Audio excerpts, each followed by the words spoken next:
Sarah, you can't make a deal. Any freedom they promise is bullshit. They patented us. Sarah, they could claim Kira. We definitely wrote ourselves into a corner a lot. Like, almost every episode. And then in the finale, we pretty much drove the whole mess off a cliff. Kira! And now go script to screen with episode 201 of BBC America's Orphan Black. Okay, episode 201, Orphan Black. Sarah running blind with a shoulder check. Paranoid, avoiding the few lone pedestrians as she ducks into a doorway, pulls out the pink phone, speed dials.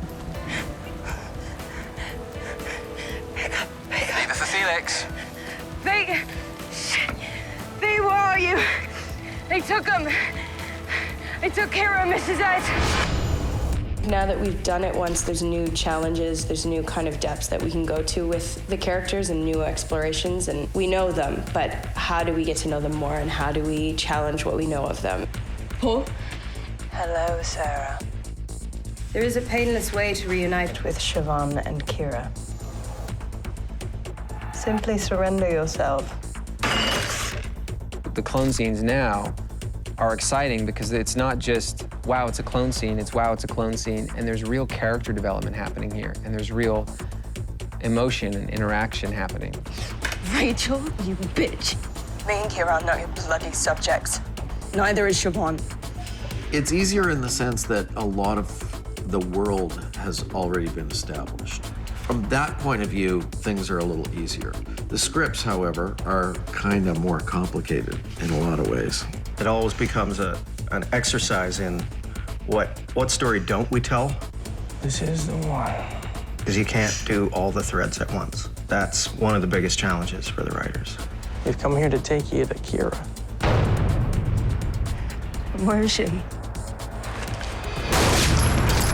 We're in Allison's basement. Lights come on in the stairwell. What the dickens? John Fawcett has like a real soft spot for Allison. I'm not drinking anymore. No more little helpers. I'm in a musical. Seriously? He's always been like an advocate for Allison, so I think he's really pushing the kind of expansion of her story. John just finds humor in the suburbs always when shooting and directing, so Allison's world is just rife. Allison's world is a kind of generally a more comedic tone, for sure. Hello, Donnie. Christian is very funny. He really brings a great Donnie. I was originally cast for, they said, probably 3 episodes. I don't know that we had as much intention to use him. No. Until we cast him and started seeing him perform and doing scenes, and we kind of went, oh my God, he's great. And not just a hot glue receptacle. No. Who are you talking to? I'm running lines for the play, obviously. At 4 a.m. I never expected at all that they would actually have Donnie become the Monitor. I wanted it so badly, but I didn't think that was actually going to happen. And it did, and I was so excited and so happy about that. I'm not in control of the muse. Muse? Mm-hmm. You wouldn't understand. No, I don't think so. Just go to bed. All right, don't be long. Okay. Tatiana is an incredible improviser, so we love to just dance on set. When we have a scene together, we love to just throw in little things at each other, either to keep the scene alive or just to throw each other off a little bit and knock ourselves off our center. You know, working with Tatiana is always great. Like, it's always fun. I think my body understands the shifts now, whereas last year it felt like a thing I really had to physically go, you know, into and now my body, it's like it remembers, it has a muscle memory that's different than last year. It's insane how that girl can turn it on like that. You're talking to her between takes, and then all of a sudden they're about to roll the cameras and about to say action, and she's in that character instantaneously. Can we just back up a second? No. We need to go, Faye. Delphine put me on the list, Sarah. I can go in there and, like, demand that Rachel let them go. I'm not keeping guns in my home anymore. They're at the range in my locker. But I always get this when I'm working on any project, is that it becomes part of my dream life. And so for this one especially, it's like there's so many characters competing in my head. Was there anything she did that I wasn't lining up with? I can't help but have them speaking in my dreams and physically moving in my sleep because I'm still trying to work out and process what happened that day or something, because maybe we did a clone scene. You never really know what she's gonna do, you know, and I like that quality in her. I don't know, a lot of the time I know she does a lot of prep, but I think she surprises herself a lot too. We find things together. And finding Rachel was definitely one of the highlights of this season. Die meisten der Patente wurden direkt nach der Entscheidung des Supreme Court eingereicht werden. Ja, sicher. And we really, really have enjoyed working with her this season. She's a whole new clone on set. I think she's quite lonely and hasn't really had a relationship in her life that's meant a lot to her or has stayed. Plus, she's a woman who's actually been kind of raised by a corporation. So she thinks differently than all of our other girls. She's cold. She's a little cold. Sarah moves through the crowd in her red coat, exchanging pleasantries. Aldous, look who it is. No. Mon adversaire. I wasn't as sure as Delphine that you'd come. Here I am, but it doesn't mean I'm signing your contract. We knew that the episode was going to end with a confrontation between Sarah and Rachel. And it was going to end in a bit of a smackdown. That's kind of was the original vision. Good, you made it. We would use a piece of equipment called the Techno Dolly, and it's a piece of gear that basically can repeat camera movement exactly. So essentially, we would block the scene like normal with Tatiana and her acting double, Catherine Alexander. And action. And then we would establish the camera move with the two of them in the same frame, playing different characters. I want my daughter. Of course. And we want you to be together.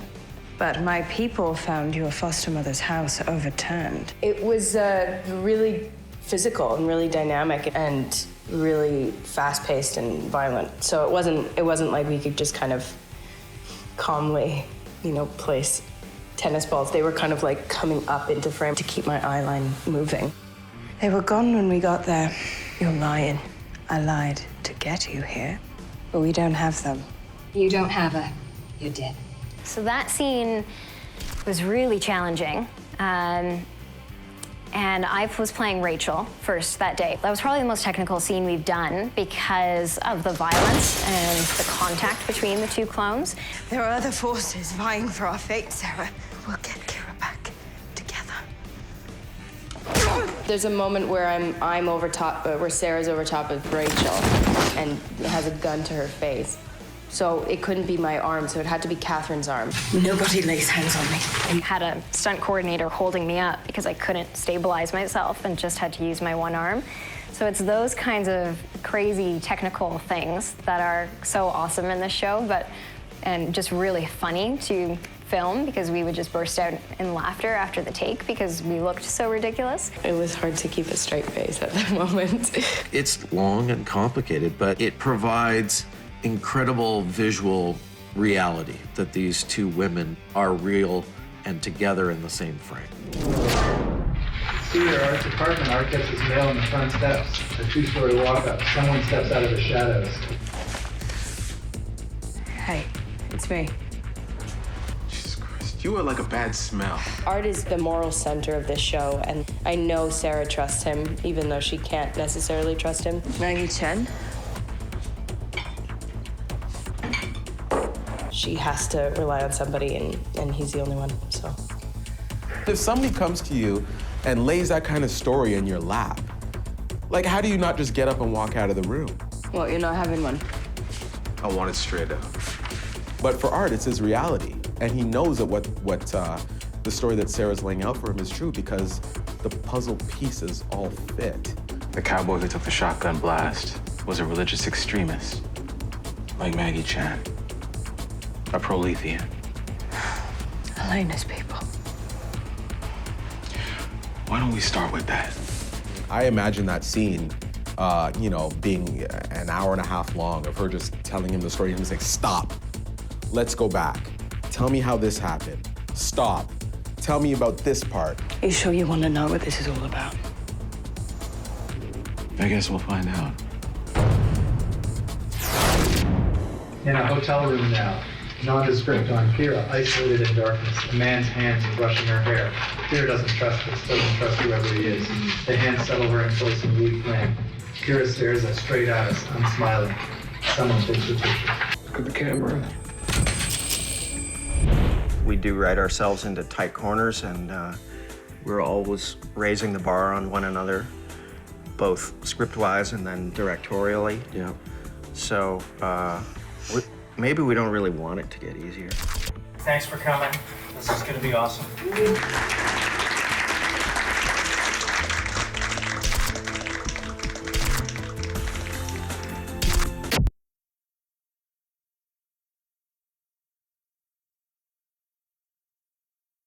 And now, go behind the scenes with the hair and makeup artists of Orphan Black.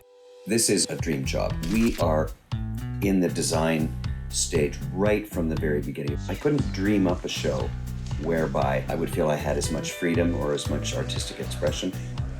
Lots of the characters, they've thought about it on the page, but they haven't thought about it physically. And that's our job. Every day we talk about the fact that her taste is incredible, great instincts, to the point where sometimes she'll let us make a character. She kept her eyes closed the whole time and then she opened them at the end. It's pretty great. And started to cry. Yeah. Okay. I just can't believe it's you. Oh, honey. Stop, please. First of all, I'll tell you that the hair's got dark roots on purpose. So, yeah. It's like a bad color job, right? So it kind of tells about her that she's does her own hair color or that sort of thing. And originally it was going to be a little bit more subdued, but then John wanted it to be super light like that. White Russian? Pork rind?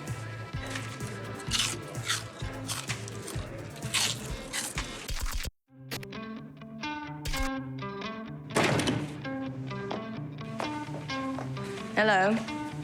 Rachel Duncan. You sure are.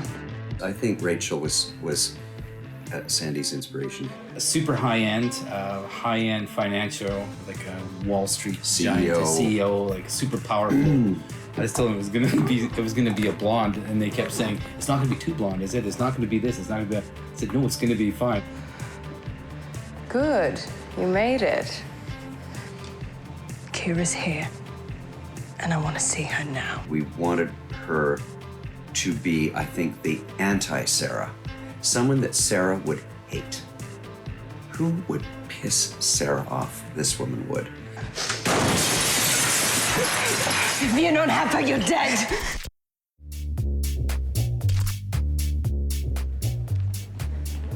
Felix. Oh my God. Hi. So this is what the word looks like sober. God, you're here. Allison's had some other looks, right? Like the one episode where she is in the mirror, right? She puts this thing on. It's not quite right. It's great from the front, but from the back, it's not quite right, right? And she's unraveling completely. She's put on eyes from the ballet or from something that her mother dragged her to, lessons or something we figured as a child. Forgive me, please forgive me. Oh, God, what have I done?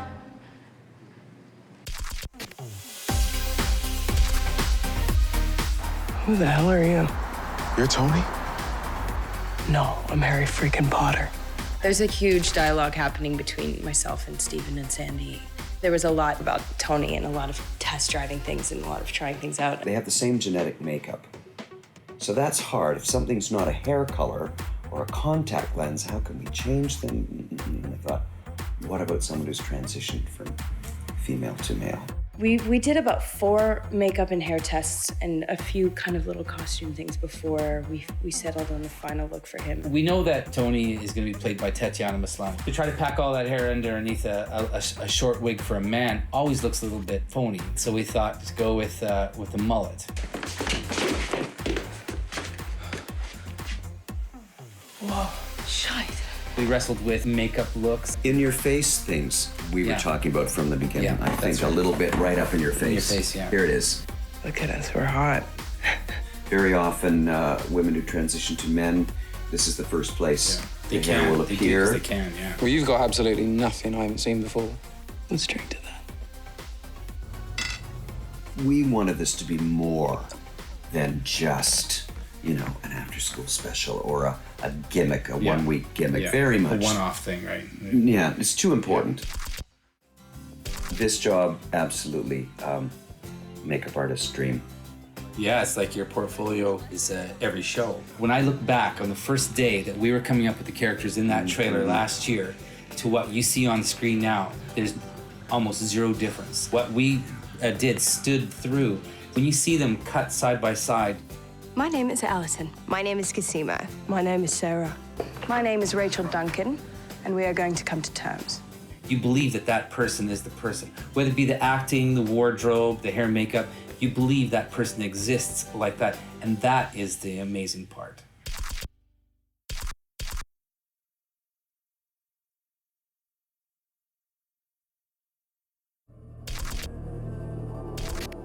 We knew that the episode was going to end with a confrontation between Sarah and Rachel. Good. You made it. I want my daughter.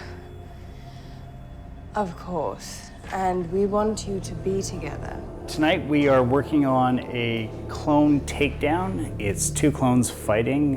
They have a standoff initially, and then they get into a physical confrontation where the one clone takes the other to the floor. Nobody lays hands on me. You don't own us. Sarah, put it down.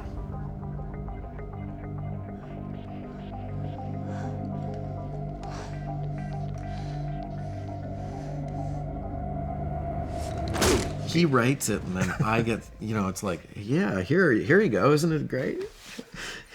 It was really physical and really dynamic and really fast-paced and violent. That was probably the most technical scene we've done because of the violence and the contact between the two clones. It was definitely a challenge to try and figure out how to do it, because it was going to end in it was going to end in a bit of a smackdown. You know, after the script was written, we did a lot of work in rehearsing it and planning it with intelligent creatures and coming up with clever new ways to kind of put those two girls together in the same shot. We're looking for as much interaction between the clones as we can. So to do that well requires a fair amount of planning, and so yeah, we start talking as early as we can about these clone scenes. We started blocking out this scene about 4 weeks ago. The directors can't walk into a clone scene and go, okay, what are we doing today? They got to come in and know where the camera goes, how they want the movement to be, and have that blocking go as quickly as possible, because it takes a long time to get that master shot, get the ball rolling. However many different characters, clones there are in the scene, we'll block it with her going through and playing each of the different clones so that we sort of set in stone where she is at any given time. Also, just the timing of the dialogue between each of the clones has to be bang on. I was playing Rachel first that day, which was good because Rachel's kind of on the receiving end of Sarah coming in and barging into her territory. When Tatiana's, doing a two-clone scene, she'll usually, the first pass, she will pick the clone that is in charge of the scene or driving the scene. So that's the clone that would, maybe be the most aggressive, that would move forward for the other clone to back up, so that she can be, when she comes time to play the second one, she's playing the reactive side of the equation. Catherine knows the character so well that I've really just started to trust that her impulses are the impulses that will make sense when I become that character. Catherine is sort of a bit of an unsung hero on the show. She has to take on my impulses, follow my blocking, follow my character choices, but at the same time be alive enough and present enough to play with me. You don't have them, you're dead. Sarah, you know there are the forces fine for our fate. We'll get Kira back together.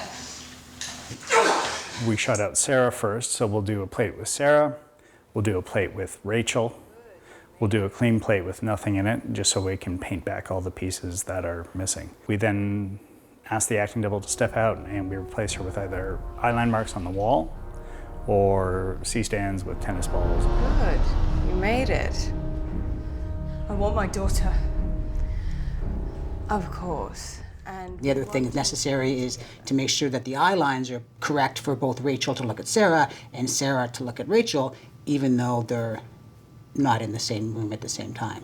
It was a crazy scene for Tatiana to film because there were so many eye lines for her. So when she was playing Sarah, she's coming into the scene with so much energy, and she's trying to get her daughter back, and it's really serious. And she would have these C-stands with tennis balls coming up into her eye line, and it's just the most ridiculous thing to ask an actor to stay focused and give her performance with these things going like. It wasn't like we could just kind of calmly, place tennis balls. They were kind of like come up into frame as I was like advancing right here, actually. To keep my eye line moving. You do actually forget that she is acting against a tennis ball sometimes. It's pretty uncanny. You don't have her, you're dead. This tennis ball looks taller than Sarah, maybe because Rachel's in high heels. It's all very complicated. This scene was tricky because there's a lot of glass in the set, so reflections are something obviously we need to avoid. So hiding my lights was made even harder because the way that the glass reflects all parts of the set. Basically, I'm lighting the wide shots and all of the close-ups at the same time, because once we begin our clone shots, we can't really shift anything. I can't really change the lighting. To a degree, I can cheat a little bit here and there, but I kind of need to design a lighting approach that can be, doesn't need to be touched up through the day as we go from setup to setup. So because of the makeup changes and wardrobe changes that Tat has to go through, the lighting has to remain the same, even though we may shoot them hours and hours apart. The scene is shot with the techno dolly, meaning that the camera is duplicating the moves that it did in the original blocking. So the first pass is done until they nail down the performances and the actions and the movements that they need, and then they switch to the other characters. So it's done in layers. Cut, go again.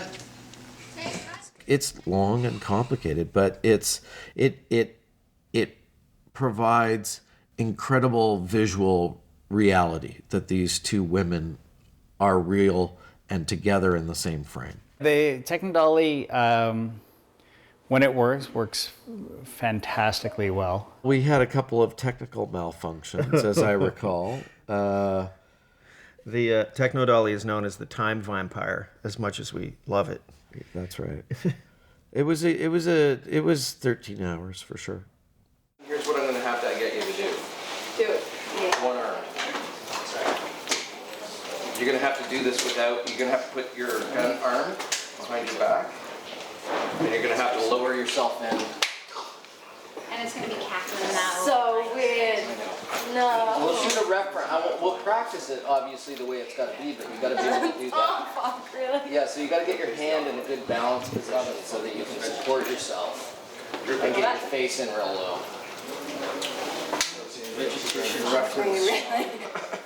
So in the final composition of the scene, once they're on the ground on top of each other and Sarah has the gun to Rachel's face, in the final shot, the hand with the gun is actually going to be my hand, and the hand on the ground that Sarah has on the ground is Tatiana's actual arm. Yeah, intelligent creatures is constantly cutting off people's arms or legs or whatever to use to their evil benefit. We steal body parts from the various acting doubles and whatnot. We did it several times last year where we had Tat run at essentially nothing, but the point of contact between Tat and herself was actually Catherine's arm. So when we were filming it, Tat couldn't use this hand and had to play the whole scene with an arm behind her back. So when she was pushing the gun into my face, she had to just kind of be miming that force And then at a point, she punches Rachel's face as well, and she had to just kind of go like, ugh. I had to do it with both arms behind my back and kind of punch her without my arm. And it was hard to keep a straight face at that moment. And then I had to do it the other way, and I had a stunt coordinator holding me up because I couldn't stabilize myself and just had to use my one arm.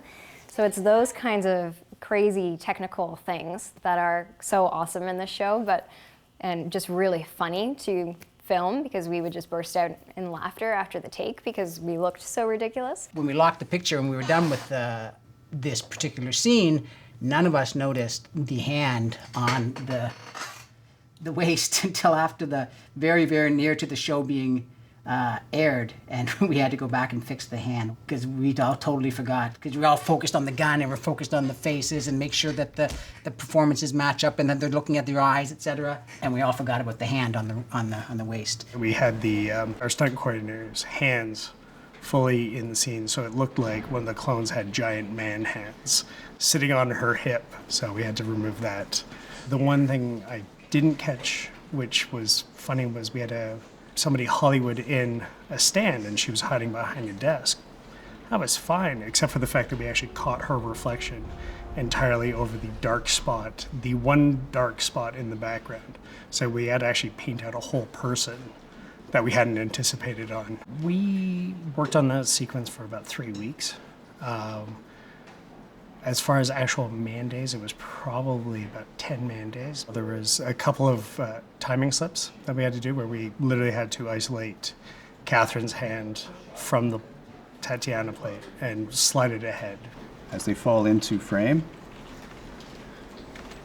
when we did it originally, the gun came in a little too late, so we ended up having to isolate Catherine's arm separately and advance the timing on that just to get it to come in a little sooner so it felt more natural. Whenever there's a moving camera, it obviously takes more time because we have to do more rotoscoping. A shot like this, where they're relatively short and they're isolated and a relatively still camera, we can usually do these ones in a matter of 2 or 3 days. And there's a lot of times actually, like in this shot, for example, where because Sarah's sitting on Catherine on the day, we actually keep part of Catherine's body to make it a little bit easier on ourselves. So for example, this part here is Tatiana playing Rachel, but from here back, it's still Catherine's body. When you get the two clones interacting in a shot like this, then it sells it for all the rest of the shots. If we've made the effects obvious, then we haven't done their job right. This is all about subtlety. Allowing Tatiana to act with Tatiana in the frame. Nobody should notice what we do. A lot of it was just the technical kind of the dance of it and selling all those moments and selling the punches and selling the backhanded pistol whips and all that stuff. Like it was a long day, but it was fun. We would love the whole show to be wall-to-wall clones, but it would take a month and a half to shoot an episode. And we would kill Tatiana. Yes, she wouldn't want to come back and do any more of that.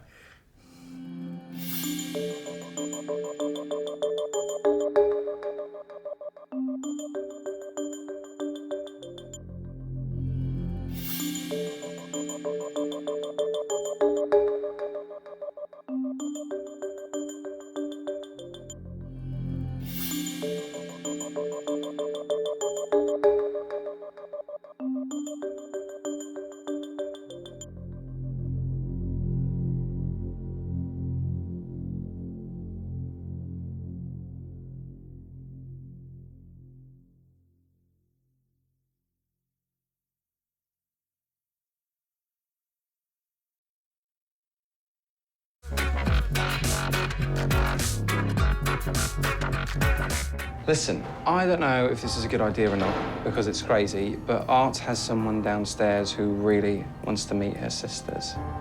The 4 clone scene really closes out that arc of the clone sisters over the course of the season.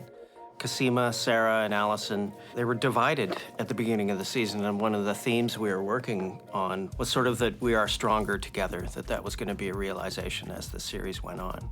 I killed Ainsley. No, Yes, I darling, did. no. Yes. Well, I mean, not really, you know, just like hardly. Oh, God. Graham had this idiotic idea to like have that we were gonna do a dance party, and it was written on the board from the beginning of season 2. We didn't even know what purpose it was gonna have. We just thought it would be a funny thing to do. I could see that it could be a really triumphant scene, so it felt like it needed to land near the end of the season. We were looking for a unique graphic way to capture that, and 4-clone dance party stuck.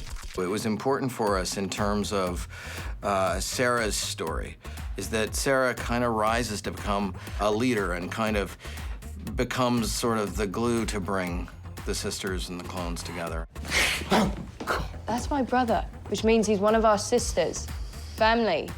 Do you understand, Helena? He is Sestra. Oh, God. Now, you know, at the end of season 2, I think we know these characters really well. It's obvious they're gonna approach Helena very differently.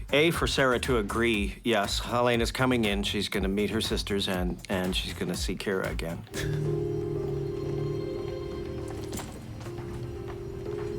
Helena. Oh, my God. This is your sister, Cosima. And then Cosima's reaction I just love. It's open-hearted. It's, oh my God, you're beautiful. It's give me a hug. It's very, very Cosima.